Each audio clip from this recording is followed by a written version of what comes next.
तो कहानी की शुरुआत होती है एक बहुत ही बड़ी बर्फीले इलाके से, जहां हम एक आदमी को देखते हैं जिसका नाम ओवरगार्ड होता है। वो एक पायलट होता है और उसका जहाज इस बर्फीले इलाके में तबाह हो गया होता है। अब क्योंकि वो यहाँ पर फंस गया था, इसीलिए काफी परेशान हो गया था और किसी मदद की आने का इंतजार करने लगता है। फिर वो वहाँ एक काफी बड़ा SOS लिख देता है, जो किसी को मदद के लिए बुलाया जाने वाला एक निशान होता है। उसने भी ये इसीलिए बनाया था ताकि अगर कोई प्लेन यहाँ से गुजरे तो उन्हें पता चल जाए कि ये यहाँ फंसा हुआ है और वो लोग इसे बचा ले। उसके पास कोई नक्शा भी नहीं था जिसके जरिए वो ये जान सकता कि इस वक्त वो कहाँ है, मगर फिर वो अपने हिसाब किताब से एक नक्शा बनाता है। अब देखते ही देखते दिन ढलने लगता है। उसकी फिक्र बढ़ती ही जा रही थी कि कहीं वो यहाँ फंस न जाए। जहाज तबाह होने की वजह से उसका पूरा रेडियो सिस्टम भी तबाह हो गया था, जिससे वो किसी को मदद के लिए बुलाता। वो यहाँ अपने जहाज में ही रहता है और मदद आने का इंतजार करता रहता है। अगले दिन जब वो जागता है तो उसे काफी भूख लगी हुई थी, इसीलिए वो बर्फ के नीचे मछलियाँ पकड़ने के लिए कुछ ट्रैप यानी जाल लगाता है ताकि कोई मछली उसमें फंस जाए और इसके खाने का गुजारा हो सके। वो बहुत सारी मछलियों को पकड़ने में कामयाब भी हो जाता है।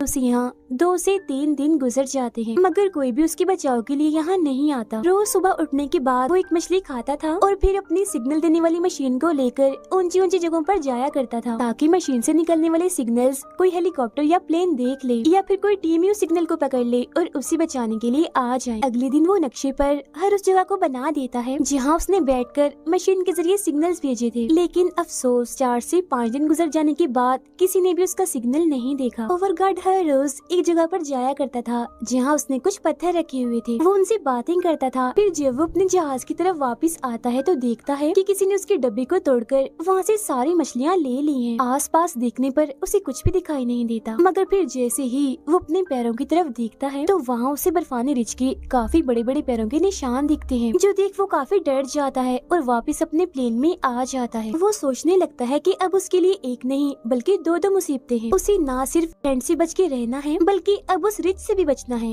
वरना तो वो उसे मार देगा। अगले दिन वो सिग्नल मशीन को लेकर ऊंचाई पर जाता है और दूर के पहाड़ों को देखने लगता है, जहाँ वो उस बर्फीले रिछ को भी देखता है, लेकिन वो इससे काफी दूर था। वो रिछ भी इसे देख चुका था, मगर वो इसके पास आने की बजाय दूसरी तरफ जाने लगता है। अब ऐसे ही हर रोज वो अपनी मशीन से सिग्नल भेजकर जैसे मशीन को देखता है तो उस पर हरे रंग की लाइट जलती है। इसका मतलब ये था कि अभी तक किसी को भी उसका सिग्नल नहीं मिला। तो ये देख वो काफी मायूस हो जाता है और सोचने लगता है कि पता नहीं और कितने दिन मैं यहाँ पर जिंदा रह पाऊंगा। अब कुछ ही दूरी पर उसे हेलीकॉप्टर नजर आता है, जिसे देख वो काफी खुश हो गया था और चिल्लाने लगता है। उनका ध्यान अपनी तरफ करने के लिए वो कुछ जलाता है। उसका ये प्लान कामयाब हो जाता है क्योंकि वो लोग इसे देख लेते हैं और इसी की तरफ ही आने लगते हैं, जिससे ओवरगार्ड की खुशी का तो कोई ठिकाना ही नहीं रहता। मगर फिर अचानक से वहाँ मौसम खराब होने लगता है क्योंकि वहाँ तूफान आ गया था, जिस वजह से हेलीकॉप्टर भी संभल नहीं पाता और वहीं तबाह हो जाता है। ये देख ओवरगार्ड एकदम मायूस हो जाता है और हेलीकॉप्टर के पास जाने लगता है। पास आकर वो देखता है कि सर पर चोट लगने की वजह से पायलट की मौत हो गई है, मगर हेलीकॉप्टर में जो मुसाफिर थी वो अभी जिंदा थी, बस चोट लगने की वजह से वो बेहोश हो गई थी। ओवरगार्ड पायलट को बाहर निकाल कर लड़की को चेक करने लगता है। वो देखता है कि लड़की के पेट पर एक काफी बड़ा कट है, तो वो हेलीकॉप्टर में रखा मेडिकल बॉक्स उठाकर उसकी मरहम पट्टी करता है। हेलीकॉप्टर का दरवाजा तोड़कर उस पर लड़की को रखता है और उसे खींचकर वापस अपने प्लेन की तरफ आने लगता है। प्लेन में आने के बाद लड़की को होश आती है। वो ओवरगार्ड से उस पायलट के बारे में पूछती है, जिस पर वो बताता है कि वो बेचारा तो मारा गया है। ये सुन वो लड़की इतनी टेंशन ले लेती है कि दोबारा से बेहोश हो जाती है। अब क्योंकि ओवरगार्ड को अपना काम भी करना था, इसीलिए वो जाने का सोचता है, मगर जाते जाते वो लड़की के लिए एक नोट छोड़ता है, जिस पर वो लिखता है कि घबराना नहीं,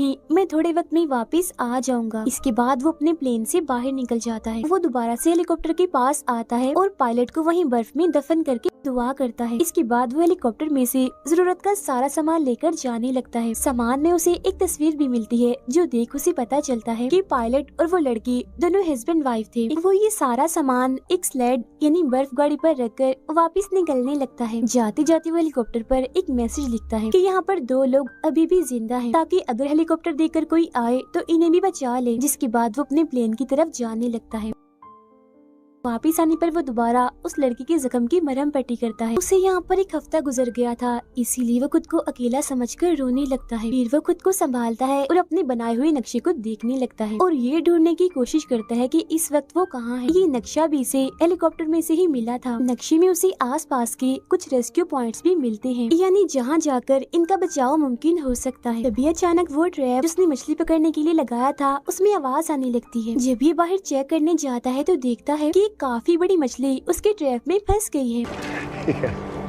अब सामान में कुछ नूडल्स भी थी जिन्हें मछली के साथ वो पकाता है और आज काफी दिनों के बाद उसे गर्मा गर्म खाना खाने को मिलता है। साथ ही वो उस लड़की को भी होश में लाता है और थोड़ा सा खाना उसे भी खिलाता है, लेकिन वो ठीक से नहीं खा रही थी क्योंकि अभी भी वो बेहोश ही थी। अब वो सिग्नल मशीन दोबारा से लेकर काफी दूर जाता है, साथ ही वो अपने प्लेन पर भी नजर रख रहा था। अब ऐसे ही करते करते उन्हें कुछ और दिन गुजर जाते हैं। लड़की की तबीयत भी दिन ब दिन खराब होती जा रही थी। मेडिकल बॉक्स में जो दवाइयाँ थी उनका भी उस पर कोई असर नहीं हो रहा था। सारी सूरत हाल को देखते हुए ओवरगार्ड पास वाले रेस्क्यू पॉइंट पर जाने का सोचता है। उसने काफी मछलियाँ भी अपने साथ स्टोर कर ली थी ताकि सफर में ये उसके खाने के काम आ सके। इसके अलावा पानी और बाकी जरूरत का सामान भी लेकर वो स्लेड पर रखता है, जिसके बाद वो लड़की को भी अपने स्लीपिंग यानी सोने वाले बैग में डालकर स्लेड पर रख देता है क्योंकि वो उसे भी अपने साथ ले जा रहा था। आखिरी बार वो अपने प्लेन को देखता है, जिसके बाद स्लेड की रस्सी को अपने पेट पर बांधकर निकलने लगता है। रास्ते में बार बार ओवरगार्ड को उस लड़की की फिक्र हो रही थी, इसीलिए वो उसे चेक करता है और पानी पिलाने की भी कोशिश करता है ताकि उसकी तबीयत और खराब ना हो जाए। साथ ही वो जानबूझकर उससे बातें भी करता है ताकि वो लड़की खुद को अकेला महसूस ना करे और उसे ऐसा ही लगे कि कोई तो है उसके साथ। देखते ही देखते वो थोड़ा रास्ता पार कर लेता है। अब दिन ढलने लगता है और वो भी काफी थक गया था, इसीलिए एक जगह रुककर बर्फ की गुफा बनाता है और उसमें ही आराम करता है। इसके बाद वो दोबारा से आगे बढ़ता है। सर्दी यहाँ बहुत ज्यादा थी और हालात काफी मुश्किल, मगर इस कठिन वक्त में वो अपने साथ साथ उस लड़की का भी बहुत ख्याल रख रहा था, जो एक मुश्किल काम। थोड़ा आगे जाने पर उसे एक पहाड़ी दिखाई देती है जिस पर चढ़ना बहुत ही मुश्किल था। वो इस पहाड़ी को देखकर काफी हैरान रह गया था क्योंकि नक्शे के मुताबिक उसके रास्ते में कोई पहाड़ी नहीं थी। अब उसे शक होने लगता है कि कहीं मैं गलत रास्ते पर तो नहीं आ गया। तब चेक करने के लिए वो ऊपर जाता है और देखता है कि आगे का रास्ता बिल्कुल साफ है, तो जाहिर है वहाँ से आगे बढ़ना आसान होगा। इसीलिए सबसे पहले वो अपने सामान को खींचकर ऊपर पहुँचाता है और जब लड़की को स्लेड के जरिए ऊपर ले जा रहा था तो वो बार बार खिसक कर नीचे आ रही थी क्योंकि वजन ज्यादा था। वो उसे ऊपर चढ़ाने की काफी कोशिश करता है मगर नाकाम ही रहता है, जिसके बाद वो वहीं बैठकर रेस्क्यू पॉइंट पर जाने का अब एक दूसरा रास्ता बनाता है। उसे ये फिक्र भी हो रही थी कि रेस्क्यू पॉइंट पर जाने के लिए इस रास्ते से 2 दिन लगने वाले थे, मगर अब जिस नए रास्ते से वो जाएगा इसे 5 दिन लग जाएंगे। टेंशन उसे ये थी कि खाना भी कम था और लड़की की हालत भी इतनी खराब थी कि उसकी जान भी जा सकती थी, लेकिन इसके बावजूद भी वो हिम्मत करता है और ठान लेता है कि चाहे जो भी हो जाए मैं इस नए रास्ते से ही जाऊंगा। जिसके बाद वो अपना सामान वापस नीचे उतार कर इस नए रास्ते पर चलने लगता है। थोड़ा आगे जाने पर उसे गुफा मिलती है जहाँ वो रुकता है और खाना बनाकर खुद भी और उस लड़की को भी खिलाता है, मगर उसकी हालत अब और भी खराब हो गई थी। उसका जिस्म काला पड़ने लगता है, ऐसा लग रहा था जैसे उसका खून जम रहा हो। इसके अलावा उसके चूल्हे में गैस भी खत्म हो गई थी, जो देख उसकी परेशानी और बढ़ जाती है। चुपचाप बैठा अभी सोच ही रहा था कि तभी उसे बाहर किसी के गुर्राने की आवाज आने लगती है, जो सुन वो पहचान लेता है कि बाहर बर्फानी रिच है। वो काफी डर गया था, इसलिए एकदम शांत रहता है, कोई आवाज नहीं करता। मगर इसी वक्त उस लड़की को खांसी होने लगती है, जिससे रिच को पता चल जाता है कि अंदर कोई है, तो वो अंदर आने की कोशिश करता है, पर क्योंकि गुफा का रास्ता काफी छोटा था इसीलिए वो अंदर नहीं आ पाता। वो रिच इतना चालाक था कि बर्फ को तोड़कर अब वो अंदर आने का रास्ता बनाने लगता है। ये देख ओवरगार्ड काफी घबरा जाता है और अपने सामान में फ्लेयर गन ढूंढने लगता है, जो उसे मिल ही नहीं रही थी, लेकिन काफी खोजने पर आखिर वो उसे मिल ही जाती है, जिसे जलाकर वो रिच को डराता है। डरकर रिच भी वहाँ से भाग जाता है। कुछ वक्त के बाद ओवरगार्ड बाहर आता है और देखने लगता है कि कहीं वो रिच आसपास तो नहीं, मगर जब वो उसे नहीं दिखता तो वो चुपके से वहाँ से निकलने लगता है अपने सामान और लड़की को लेकर। लेकिन जैसे ही वो थोड़ा आगे बढ़ता है तो बर्फीला तूफान आने लगता है। उसे आगे का कुछ भी दिखाई नहीं दे रहा था, जिस वजह से वो आगे नहीं बढ़ पा रहा था। वो स्लेड पर से लड़की को नीचे रखकर स्लेड को सामने की तरफ खड़ा कर देता है, जिसके पीछे वो और लड़की थे, ताकि उन पर बर्फ कम गिरे।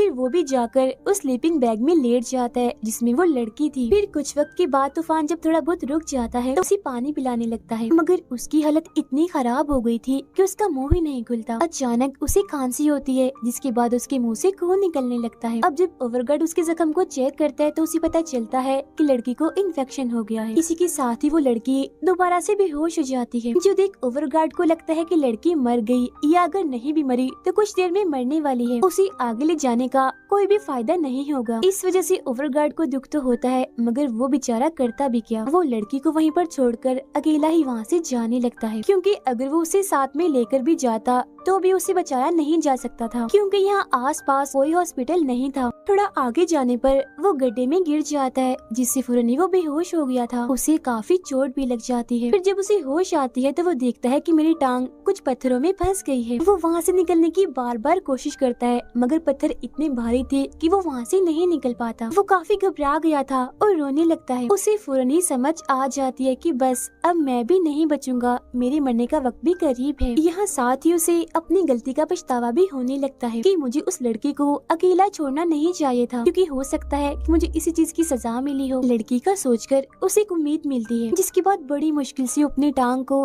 पत्थर के नीचे से निकालकर गड्ढे से बाहर आ जाता है। उसकी टांग काफी जख्मी हो गई थी और खून भी आ रहा था, मगर वो अपनी चोट को एक कपड़े की मदद से बांध देता है ताकि उसका खून न जम जाए। फिर वो जैसी तैसी करके वापस उस जगह पर आ जाता है जहाँ उसने लड़की को छोड़ा था। वो देखता है कि लड़की की हालत में अब सुधार आने लगा है, उसे होश भी आ गई थी और आंखें खुलते ही वो ओवरगार्ड को हेलो कहती है। ये सुनकर वो काफी दुखी हो गया था और रोने लगता है। साथ ही वो लड़की से माफी भी मांगता है। लड़की उसे संभालती है, मगर उस बेचारे को बहुत तकलीफ हो रही थी क्योंकि उसकी टांग पर काफी गहरी चोट थी। मगर फिर दर्द को सहते हुए वो लड़की और सामान को स्लेड पर रख के दोबारा से आगे बढ़ता है। इस बार वो एक छड़ी का भी इस्तेमाल करता है। कुछ देर चलने के बाद वो आखिरकार रेस्क्यू पॉइंट के काफी पास पहुंच गया था। वो खुद ऊपर जाकर देखता है तो कुछ दूरी पर उसे एक हेलीकॉप्टर दिखता है, जो देख वो काफी खुश हो जाता है। चिल्लाकर उन रेस्क्यू पॉइंट वाले लोगों को बुलाने लगता है। इसके अलावा उनका ध्यान अपनी तरफ करने के लिए वो फ्लेयर गन भी चलाता है, मगर अफसोस उन लोगों का जरा सा भी ध्यान इसकी तरफ नहीं आता। वो हेलीकॉप्टर को